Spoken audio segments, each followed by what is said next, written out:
Question of the Week from the Naked Scientists. Hello and welcome to Question of the Week from the Naked Scientists with me, Diana O'Carroll. This week, why do some depressions look like expressions? My name is Nikki Goodwin and I live in South Africa. I recently took this photograph of my footprints in the sand, and it was only after that I noted that the footprints are not actually in the sand, they appear to be raised on the sand. How could this be? So what is happening that makes you misinterpret the image? Hello, I'm Rob Jenkins. I'm a cognitive psychologist at the University of Glasgow. The questioner sent in a wonderful photograph of footprints on a sandy beach. What's striking about the photograph is that the footprints seem to rise up from the surface of the sand rather than sinking in. In fact, the footprints are normal footprints. They're sunk in, as you would expect. Their raised appearance is an illusion caused by the pattern of shadows. These shadows are ambiguous. They could result either from bumps lit from the top of the picture plane or from indentations lit from the bottom of the picture plane. In the face of this ambiguity, the brain makes its best guess as to which is more likely, and that is what we see. With this particular image, our brains make the wrong call. Why? Because they have a built-in bias to assume that light comes from above.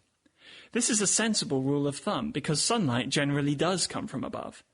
But not in this photograph. Here the sun is setting behind the photographer below the bottom of the picture plane. This is evident from clumps of sand in the foreground that act as mini sundials. Under these lighting conditions, only indented footprints could create the pattern of shadows we see. So the footprints must be indentations after all. So the problem is that our brains have a bias toward top-down illumination, which means that the brain tends to assume light is coming from above. Now this bias is so strong that it often competes and overcomes the clues our vision is giving us about relative depths. So when light comes from a slightly different angle, in the case of the footprints in low sun, our brain tries to tell us they're convex instead of concave. And you can find some great photos illustrating this illusion at thenakedscientist.com/forum sent in by our listeners. And from a few rounded shapes now to millions of the things, bubbles. I sometimes like a nice warm bath in the winter. After a while, the bath gets colder. I know there are a few ways that the bath can lose heat, but does a thick layer of bubbles on the top make any significant difference to the heat retention? And that question was from Stephen Tyndall. So can a layer of bath bubbles keep the water warmer for longer? Answers to Chris at thenakedscientist.com. You can Twitter at Naked Scientists. You can find us on Facebook or write on our forum, and that's at thenakedscientist.com/forum.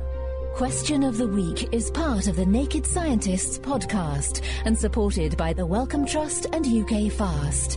Look us up online at nakedscientists.com.